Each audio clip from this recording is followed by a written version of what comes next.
The philosopher writer he told, అతను ఏమంటాడంటే ఇది ఒక ఫూల్స్ గేమ్. ఆ ఫూల్స్ ప్యారడైజ్ ఎక్కడి దాకా వచ్చిందంటే ఈరోజు నెంబర్ ఆఫ్ సైట్స్ ఉన్నాయి. ఇప్పుడు ఐపీఎల్ నడుస్తుంది, కరెంట్గా ఐపీఎల్ నడుస్తుంది. ఐపీఎల్లో ఒక సైడ్ ఐపీఎల్ నడుస్తుంటే ఇంకో సైడ్ దేశం మొత్తం కూడా, దేశమే కాకుండా విదేశాల్లో కూడా అక్కడ బెట్టింగ్ జరుగుతుంది. ఇన్యూమరబుల్ బెట్టింగ్ యాప్స్ ఉన్నాయి, ఇంటర్నేషనల్ యాప్స్ ఉన్నాయి, తర్వాత నేషనల్ యాప్స్ కూడా ఉన్నాయి. దాంట్లో ఏంటంటే మీ డబ్బులు అకౌంట్ ఓపెన్ చేసేస్తే మీకు ఈమెయిల్ ఉంటే అకౌంట్ ఓపెన్ చేయొచ్చు. దానికి బ్యాంక్ లింక్ పేటిఎం కావచ్చు, తర్వాత యూపీఐ సిస్టమ్తో ఉన్న ఏదైతే కంపెనీస్ ఉన్నాయో అదైనా కావచ్చు, లేకుంటే సమ్ టెల్లర్స్ అని ఉంటాయి, అదున్నా కూడా మనము లింక్ చేసేసుకొని మన ముఖ్యంగా యువత అనే వాళ్ళు చాలా ఎఫెక్ట్ అవుతున్నారు. వాళ్ళు తెలియకుండానే ఆ గేమ్లో పిచ్చిలో పడి డబ్బునే కాకుండా సంఘంలో ఒక మంచి అబ్బాయి, మంచి అమ్మాయి అనే ఒక ఏదైతే ఉందో ఆ గుర్తింపుని కూడా వాళ్ళు కోల్పోతున్నారు.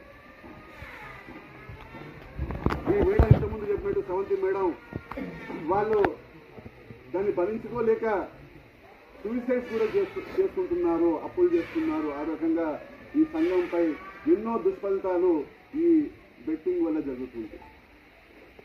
అయితే దీన్ని మనం నిషేధించలేమా అనేది క్వశ్చన్ కూడా మన దగ్గర రావచ్చు. మరి గవర్నమెంట్ ఏం చేస్తుంది, ఎందుకు నిషేధించట్లేదని. యాజ్ అండ్ టుడే ఈ రోజు వరకు మన దేశంలో ఇటువంటి యాప్స్ నిషేధం చేసే చట్టం ఎక్కడ కూడా లేదు. ఎందుకంటే బెట్టింగ్ అనేది రెండు రకాలుగా ఉంటుంది. ఒకటి బెట్టింగ్, మనం బెట్టింగ్ చేసామనుకోండి, దాంట్లో స్కిల్ పైన బెట్టింగ్ చేస్తే అది అఫెన్స్ కాదు.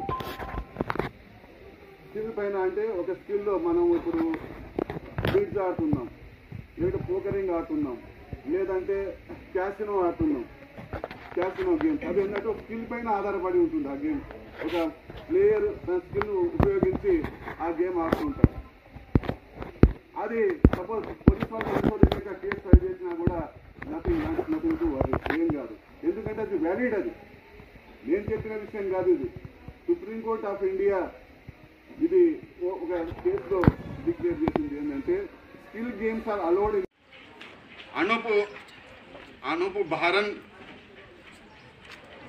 Anoop Baharanwala versus Union of India 2023 latest case, Supreme Court, page number 448.